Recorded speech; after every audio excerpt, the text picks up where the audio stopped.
By the way, I'm Raphael. Nick, very nice to meet you. Nice to meet you. Yeah, so welcome Thank you. to LisFUB. Thanks for deeming me interesting enough to interview. So, Well, we hope you are interested enough, but hopefully I have some material for you guys. So what is your full name, Nick? I am Nicholas Kendall. I've gone by other variations based on artifacts of my parents' divorce, so I've been Nicholas Efremov Kendall. But Nick Kendall is what's in the passport. Okay. and where were you born and when? I was born 1981 July on 16th and 1st in Manhattan, New York, Beth Israel Hospital. Uh-huh. Manhattan, born and raised. Born and raised on Manhattan. Yep. Oh, wow. And what was that like growing up on Manhattan?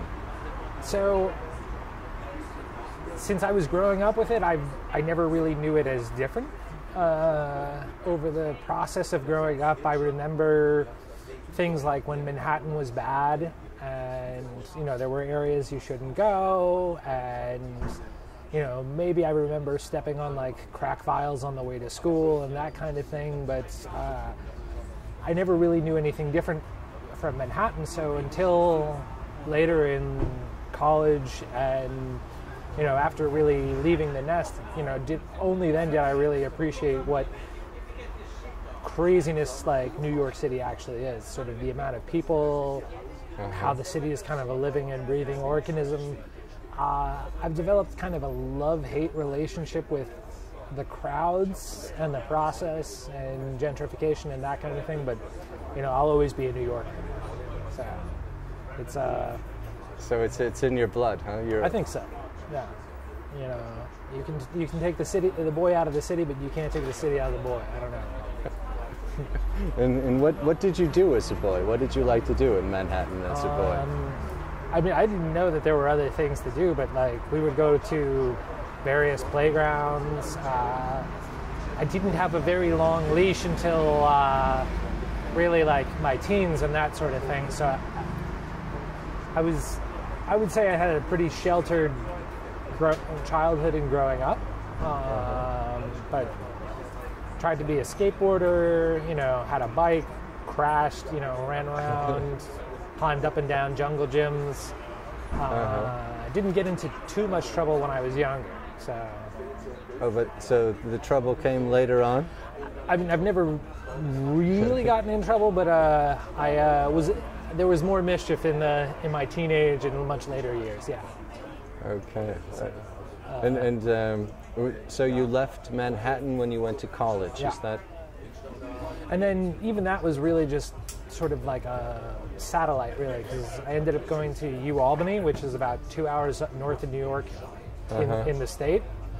And so do you still come home on the weekends and have your mother do your laundry? I had a friend that did that all the way through graduate school. But, he saved a bunch of money doing it, but no, I'm fully capable of washing my own laundry. Maybe not ironing it, but fully capable of washing it. Well, that's good. And what was university life like for you? University was interesting. I wouldn't say in retrospect that I had it all figured out, but I ended up studying very useful subjects like classical archaeology and very useful Mediterranean history and cultures, that sort of thing.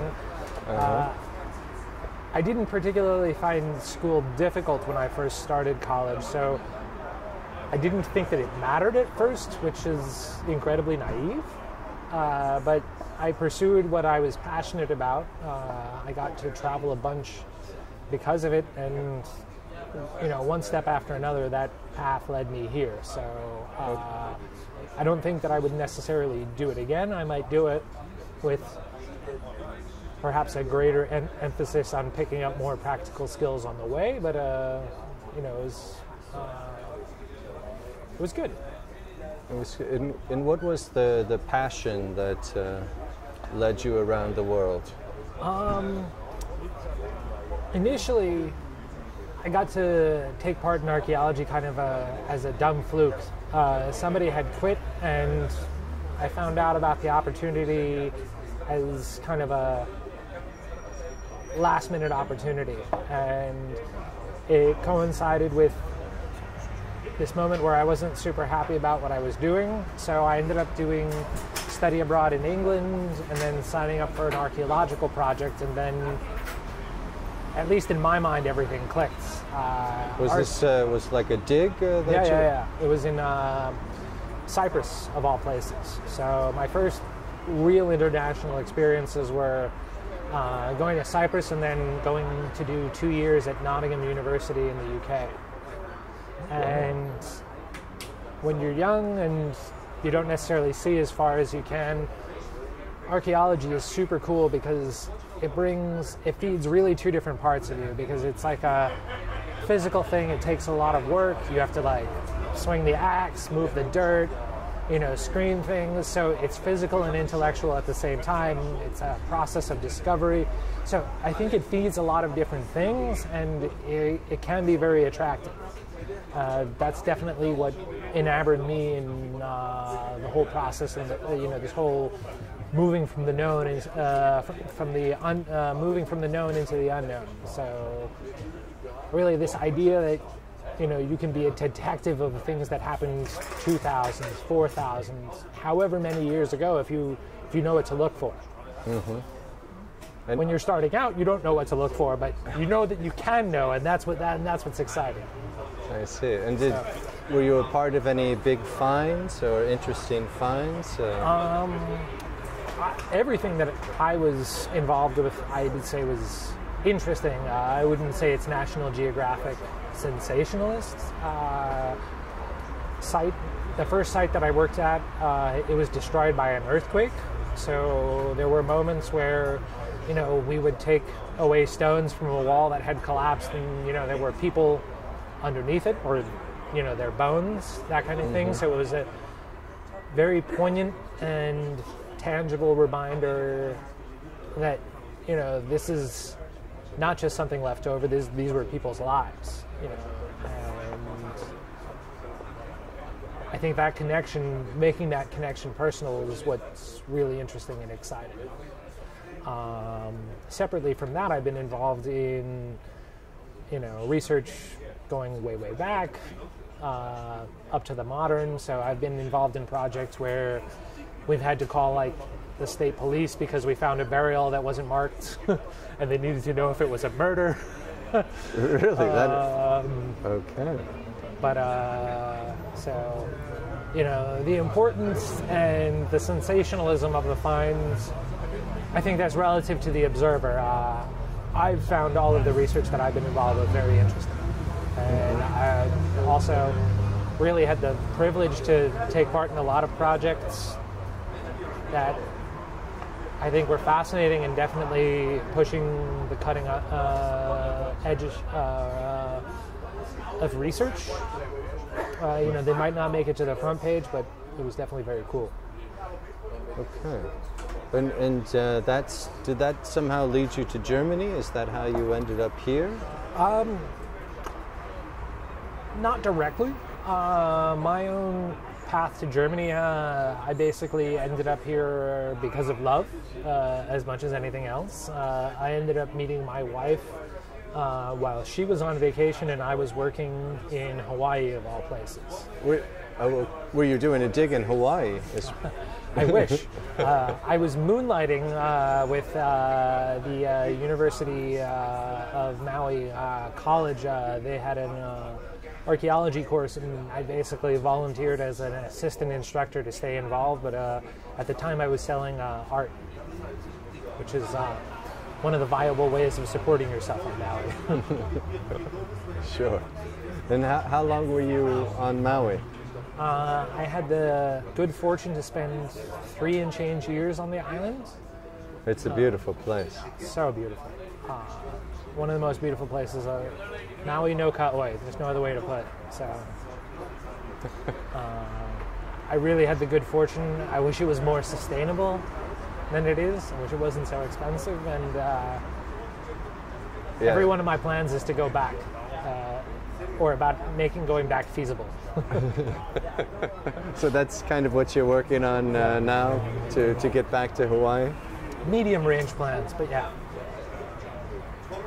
Medium range. That's the ideal. That would be the ideal. Yeah. Maui or another island? I mean, I would take any island. Maui is the ideal. That's the island, yeah. Yeah.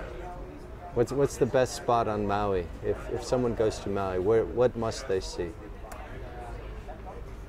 Everybody will tell you different answers, but I think no visit to Maui would be complete without spending at least a day, 24 hours in Hana.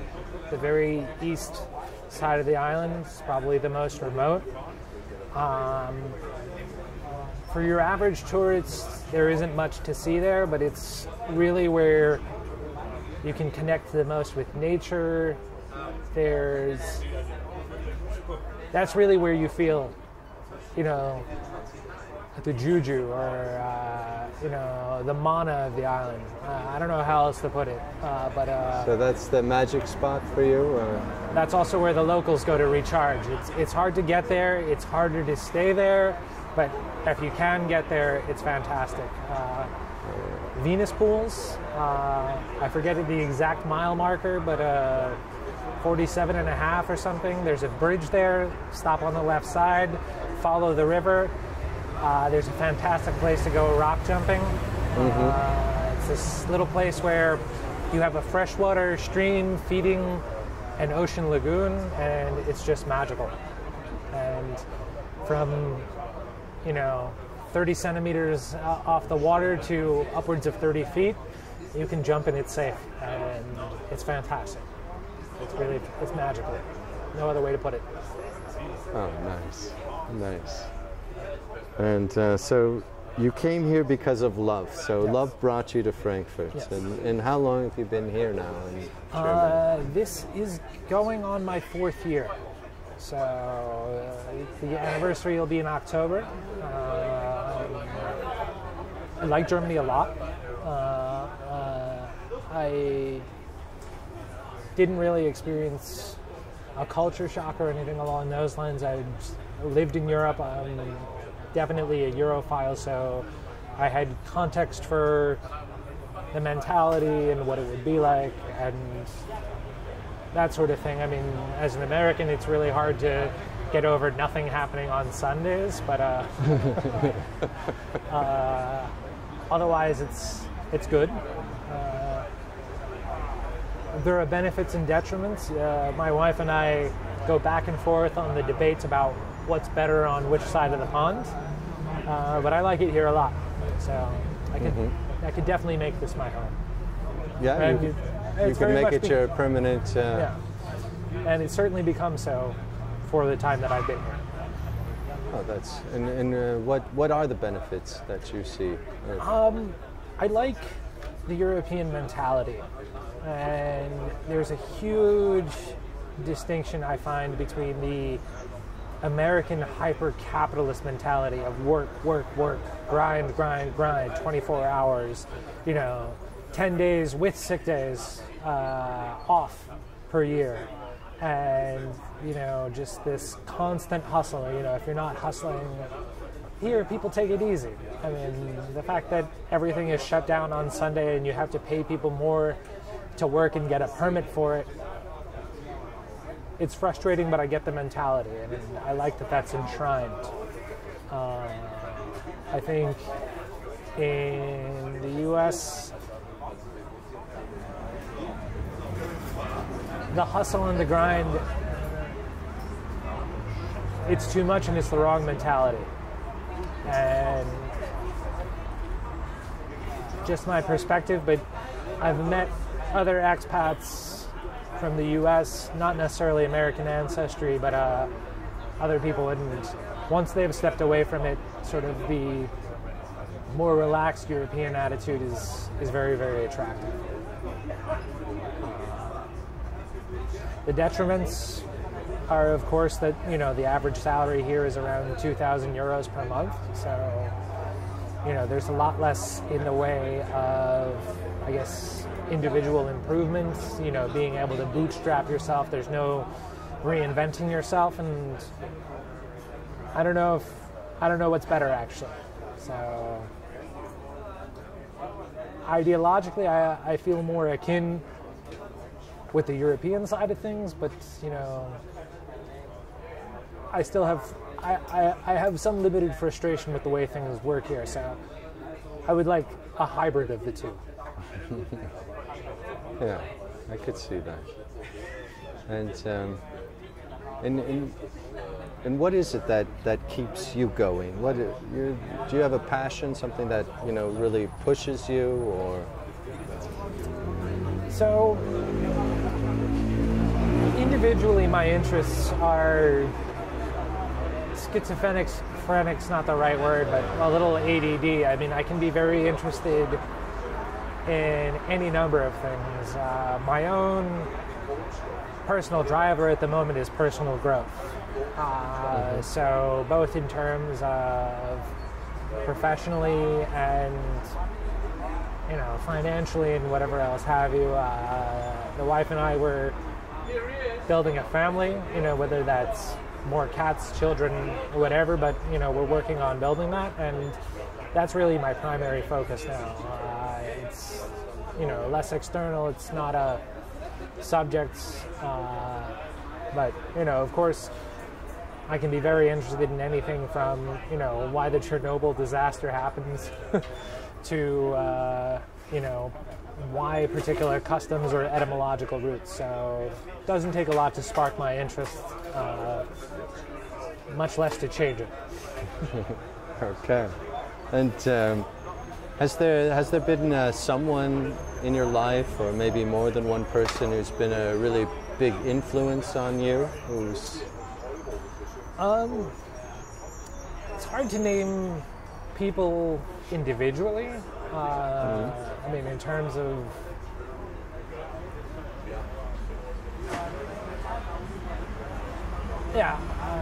I mean, I think everybody I interact with obviously influences me, but I would not ascribe a single person necessarily to a source of inspiration. I mean, inspiration can come from anywhere, or influence really can come from anywhere. So I would probably argue that a lot of my development or whatever has been in opposition or in response to, rather than necessarily following something. Oh, you mean if someone tells you you can't do something, you'll do it? Kind of, or in the sense of, you know, somebody's doing this, maybe that's not the way to do it. Or, I mean, I've definitely been very influenced by advisors, mentors. I've been helped by a lot of people. I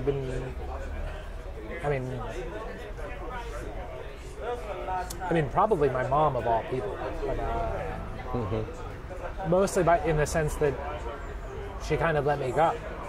You know, she was influential in developing my intellectual tastes and the rest of it, but, you know, there was no you have to be this, there was no you have to be that. It was more like, as long as it's interesting. You know, my mom was one of these crazy people who, she wanted to be a pilot, and she became a doctor because they wouldn't let people with seeing problems become pilots back in the 60s. Okay. Oh, that's nice. What about you, Raphael? You must have a question. It's always the same. Huh? What is your question? Spirituality, dude. So do you have any beliefs? Do you believe in God? Whatever, he, she, it, I would say, the cloud. if anything, I have become not evangelical, but more solidly atheist in the last 5 or so years of my life. I mean, I think it's human nature to want something outside of what there is. So I think it's easy to reference concepts of spirituality or external forces and the rest of it, but, you know, scientifically I'm an empiricist. Everything I've ever read about any of the major world religions doesn't stand up to close scrutiny. And, you know, if you're going to believe anything, I would say variations of Buddhism, Taoism, and maybe Shintoism are the way to go. So, in the sense of whatever works for you, man. How did you find this place, or how did this place find you? So, a little birdie told me about this place, and that's how I ended up hanging out here. So what I have been drawn to by Four Corners, and I've seen this limitedly in other places, but there's really kind of a little tight-knit expat community here, to the sense of, you know, if you don't see somebody for 2 weeks, people ask what's up. And, you know, it's not quite the same as, you know, living in a village and, you know, knowing what, you know, the guy two doors down the street, but it's definitely a community. And, you know, as well integrated as I am into Germany, it's nice to have a community that is welcoming because you're also a little bit foreign, as much as anything else. So, yeah, you know, that's at least why I keep coming back here. That's nice. That's nice. Is there anything else we should know about you, or that you want to say? Available for parties, and the 9:30 is different from the 7:30. Be sure to tip your waitress. Oh, that's great. That's great. Thanks a lot. Sure, my pleasure. All right, that was really cool. Thanks. Thanks for having me. My pleasure. Nice to meet you, Raphael. Hopefully my wife didn't drink my beer. I hope so.